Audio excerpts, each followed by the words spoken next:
Good evening to all our friends, to the internauts that are watching us online.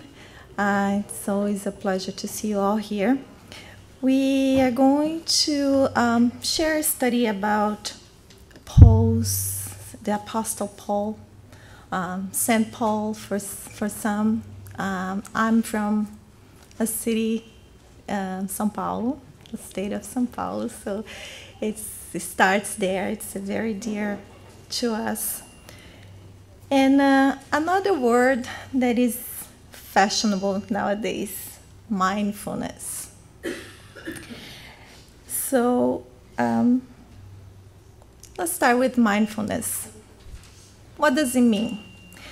There are many meanings for this word nowadays, and you will see products being sold, teas, food, places that will help you with your mindfulness. So what is this about? It could mean a lifestyle change. This has to do with us.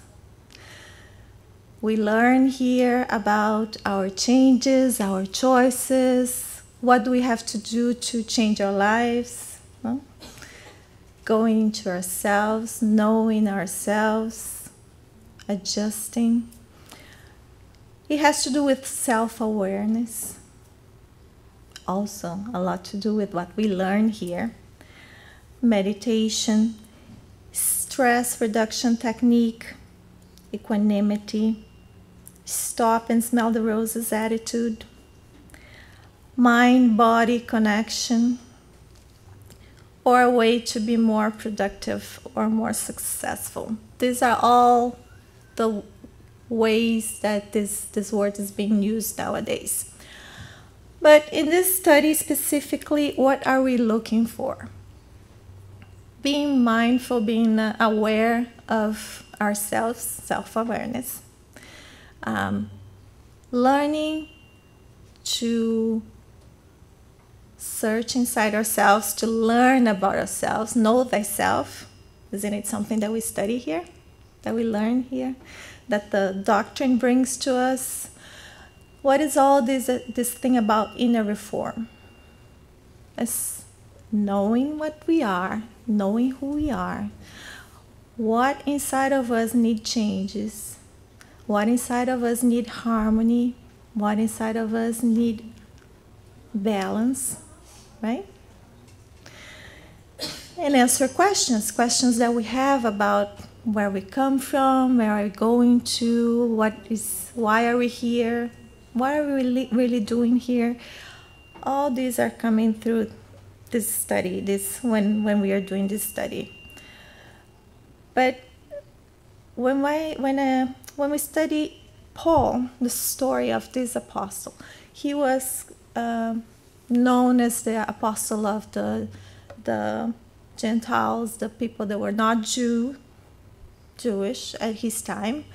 He is known by Catholics to bring all Jesus, the gospel, to everyone outside of the Jewish community, right? He is known as the person who fought for equality. Everybody had the right to learn and to hear what the teachings that Jesus brought to us. He was the one who went traveling place to place, going on a ship, going through all types of trouble to bring this message everywhere he could, in a time where there was no cars, no airplanes. A lot of his traveling was on foot. So what took this man to do all this? What kind of spirit was he? What kind of power, what kind of resolution he had inside himself to go through all he did? And we're going to go just a little bit over what he did and who he was. Most of the story, he He was Saul of Tarsus in the beginning of his life. Saul is his Jewish name. Paul is the Roman name.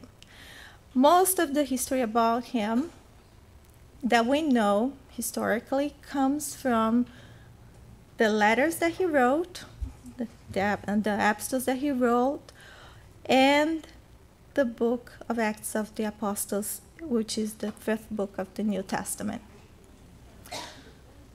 Well, very limited information that we have about him. First, he was a man that would not take much pride in telling about all he did. He was very when he went to Antioch, he was working with the church, and he met Luke. Luke was a doctor at the time. He went to the church in Antioch, and he met Saul at the time, and learned about the gospel, about the teachings of Jesus in an everyday basis. And Luke and Paul and Saul became very good friends. Very good friends. Luke he loved Saul of Tarsus. He loved him dearly. He was a very good friend. And he wrote the book of Luke, and he wrote the Acts of the Apostles. And he wrote about the story of what the apostles did after Jesus was crucified. So a lot of the story about Saul is what we learn from there. And then, through the mediumship of Francisco Cândido Xavier, we got this book called Paul and Stephen. We have it in our bookstore, probably in Portuguese. I think I got the last one in English. But on this book, Paul and Stephen, Emanuel, through the mediumship of Francisco Cândido Xavier, he's going to explain us that his purpose on writing this book is to present the figure of the faithful worker in his true character as a man transformed by Jesus and mindful of his divine ministry. He was aware of his divine ministry. He was aware of what he needed to do. His desire was to mind the harsh struggles and bitter testimonies of his extraordinary soul, who rose above human struggles in an incessant effort to follow the steps of the Master. So this is the objective of Emanuel in this book. Bring a lot of information, historical information about the life of Saul and Paul, through a lot of empty places that we don't find, a lot of information that we don't find in the Acts of the Apostles, we will find in this book. And a very good way to study Emanuel is with Haroldo Dutra. He has this way of explaining. He goes through a lot of research. They have a group that research dates, historical facts, things that we don't even have historical records anymore, and now archaeological works are being done that we can find out that all these facts that Emanuel brings in his books are true. So he's going to fill out a lot of the blanks that are left in the Bible and the epistles of Saul. And he's going to tell us in this book about Saul of Tarsus. He was born Jewish with Roman citizenship. He studied in Tarsus. Tarsus was in his era, there were 3 big cities that were linked to studies, universities, professors. These were Athens, Alexandria, and Tarsus. With the Roman Empire growing, both Athens and Alexandria suffered through the Roman Empire. And most of the professors, the Greek professors, go to Tarsus. So Saul had the opportunity to study with the best Greek professors in one of the biggest universities at the time. He spoke fluently Hebrew, Greek, and Latin.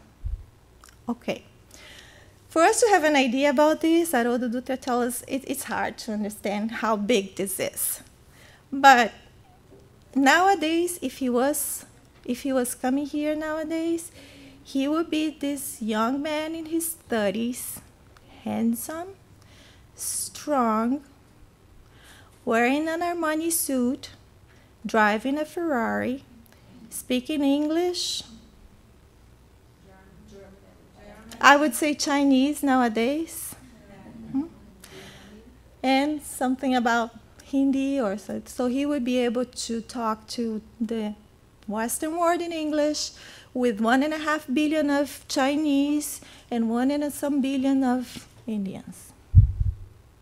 That would be the powerful man that he was at his time. And rich.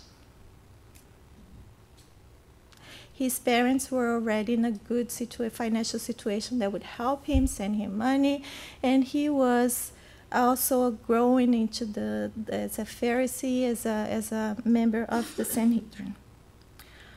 Just for us to have an idea of what type of man he was at his time, how powerful he was. Okay, he was studying. As a Jewish, you study the Torah. As a Pharisee, as a doctor of the law, he would be studying in the synagogue with Gamaliel. Gamaliel was one of the most sensible teachers that he could find, that he could have at the time. So he was studying, becoming a doctor of the law, Pharisee in the Sanhedrin, with a very good pay. And Emanuel is going to tell us, just for geographical situation here, this is a map of the world today. And let me see here. Here is Jerusalem. Tarsus would be around here. And this is their time, okay? So Tarsus is here. And he went to Jerusalem after Jesus was crucified, year 35. That's what that's what Emanuel tells us in the book. He's becoming very powerful in the Sanhedrin, and he believes that he's in love.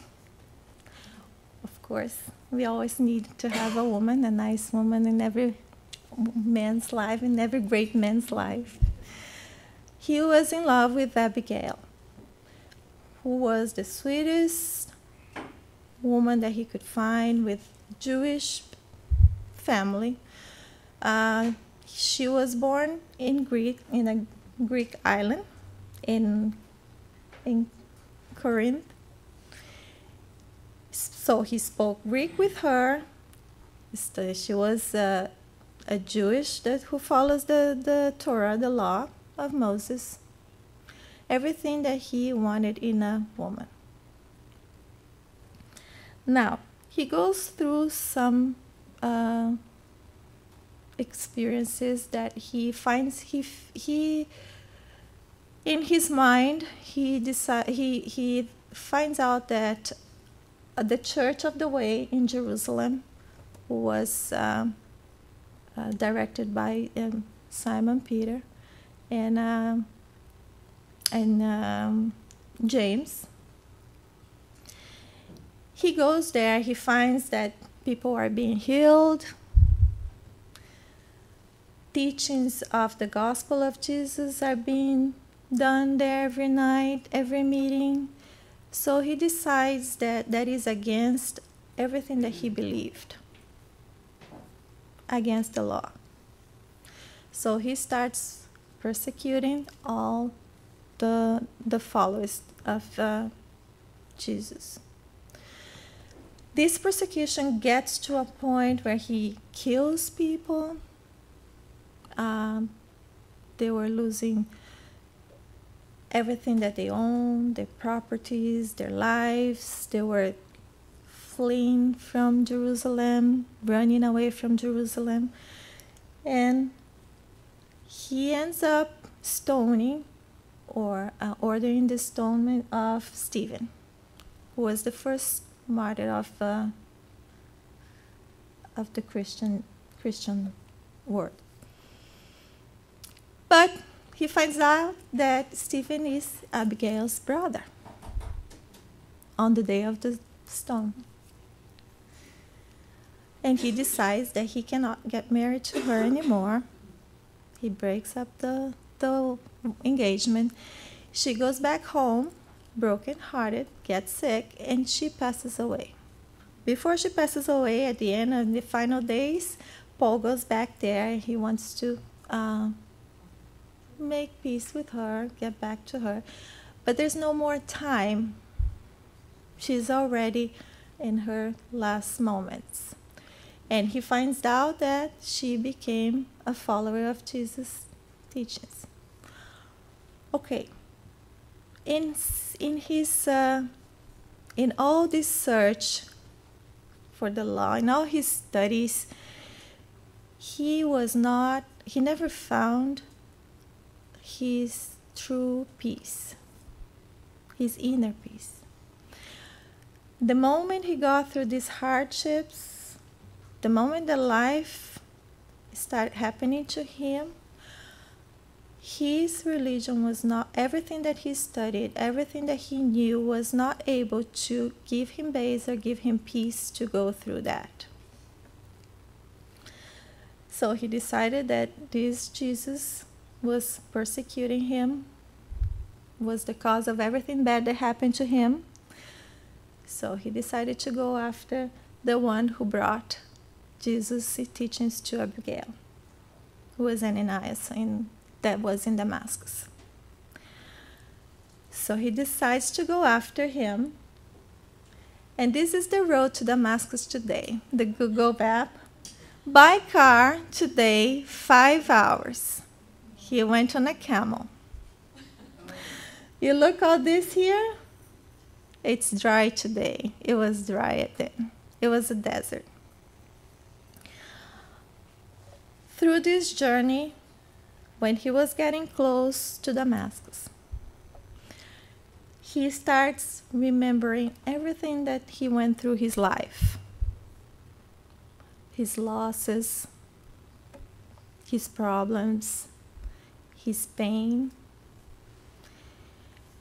He started questioning himself until one day in the middle of the day, noon, he sees this light in front of him. He falls from the camel and he sees Jesus through his mediumship. He sees this man that comes to him and he's like, "Who are you?" Right? And Jesus says, "I am the one you are persecuting. Why? Saul, Saul, why are you persecuting me?" Right? The famous question. And in this moment, there is a moment where Emanuel says his mind was open to see and to understand who Jesus really was, that he was the promised Messiah, that he was the promised one that they were all waiting for.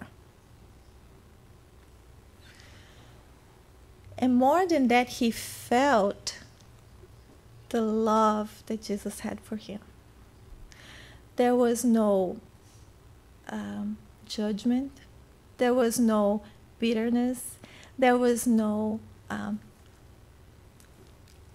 violence. It was this huge love that he felt for him after all he did, Can you imagine when we do something wrong and something gets to us and say, it's fine, it's okay, everybody makes mistakes, I still love you. Can you imagine how he felt?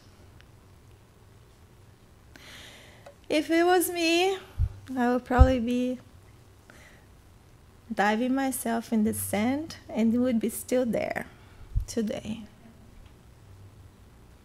With the shame and the pain of so many people that he killed, so many people that he persecuted, so many things that he did. At that moment, he finds out that it was wrong.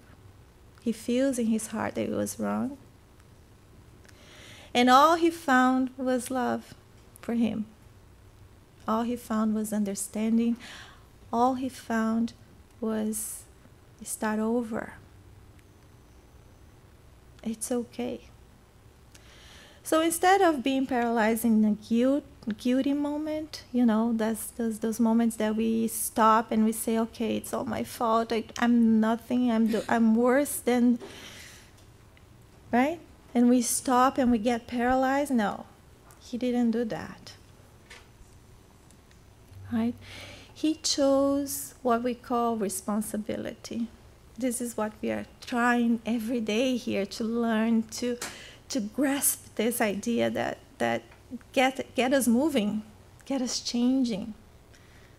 All this strength that he had, this man, I used to think that he was wrong, or he was, or this moment changed him. But I don't think it, now when I studied him, I don't think it changed him. He's still passionate about what he believes. He was fighting and killing because he thought that this was for his God. That was what his God wanted. That was for something bigger than himself. But then he finds out and he just changes the vector, right? All of a sudden, okay, persecuting was not the way. This man, Jesus, was the Messiah. Now I believe it. I've seen with my own eyes, even though I gave up my sight because he became blind, temporarily blind for that. But with his inner feelings, he found out that that was the truth. And the moment he does that, instead of paralyzing guilt, no, okay, I'm responsible. I did that. So, Lord, what would you have me do? This moment of change is something that all of us can do. All of us can do. But Paul did with such passion, like he always did, with all his sincere, honesty to the point of being inconvenient many times, but always fighting for what he found through in his heart. So he gets up, he goes, he hears the voice, okay, you're going to go to Damascus. The recipe was not given to him at once. Jesus is not going to come to us and say, oh, you're going to get up here and you're going to be stoned, you're going to suffer everywhere you go, you're going to have problems everywhere. No. It's done day by day. It's done step by step. It doesn't overwhelm us. The lessons don't come all at once. It comes drop by drop as we can take it. There's so much love, there's so much respect for us in this, and I think this story shows us, but being mindful of that moment, being mindful of what to do next, was his strength, was his biggest strength. And he never stopped. He was like, okay, go to Damascus. I'm going to go. I don't know what else. What am I going to do there? Where am I going to go? Who am I going to see? No. He was like, it's The moment I get there, if he told me that I have to go there, the moment I get there, he's going to tell me the next step, and the next, and the next. And as Haroldo says, sometimes we need to adjust the vector. We are going one way, have to go to the other, and adjust the volume. Adjust the volume a little bit calmer, a little bit slower, or faster, or louder, and we'll get there. Now, this mindfulness, this is ours. This belongs to us. This is what we have to do. Nobody can do it for us. Being mindful takes time, takes strength.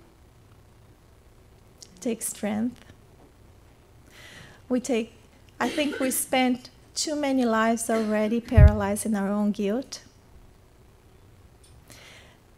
We spent too much time already paralyzed with our lack of responsibility, and responsibility in the sense of response ability to respond to something. This ability comes through experiences that we go through, that we learn, that we internalize ourselves. We were talking in our class today, these answers are not the same to everybody. We go home, we check with our hearts, we check with our feelings, and we think about it, we question about it, and we act upon it.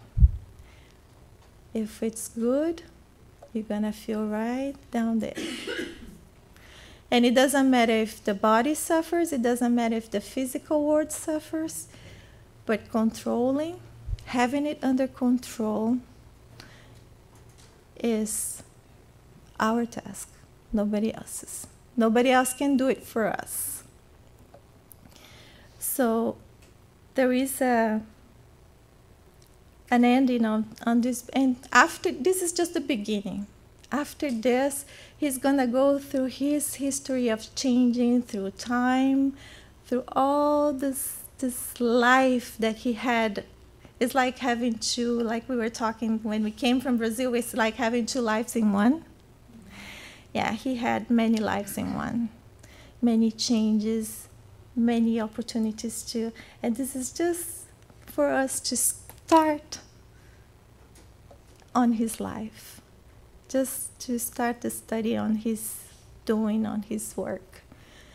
But this moment of change is something that happens to us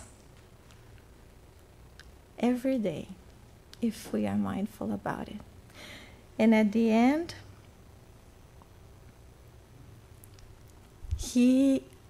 the book will end where him and Stephen are brought together, because Jesus says, in my Father's house, victims and persecutors all live together. And this is also a lesson for us. There's no one that God loves and the other one that he doesn't. No, the love is for all.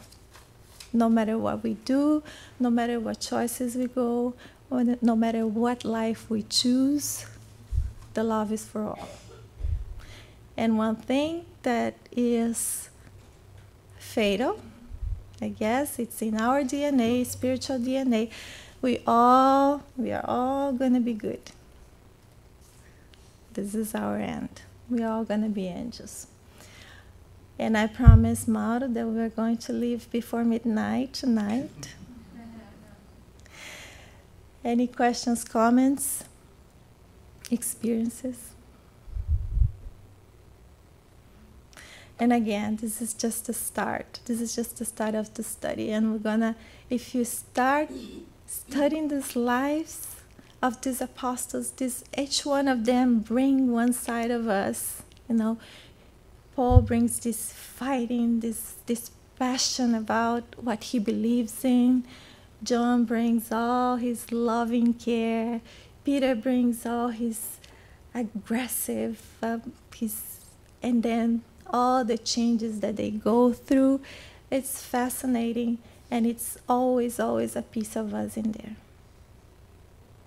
Thank you so much. Good evening.